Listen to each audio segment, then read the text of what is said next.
that her? She's still breathing. I mean, she's gonna die, but we can't just leave her alone in the cold. Timber, we have to go. It's not safe here. More people are gonna die. And Comet's on his way. He's not gonna be happy once he sees what you did. We have to go, Timber.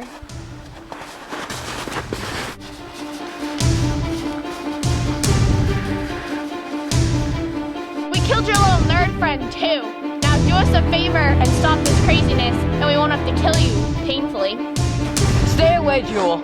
You saw what we did to Orion and Iris. Do you really want that?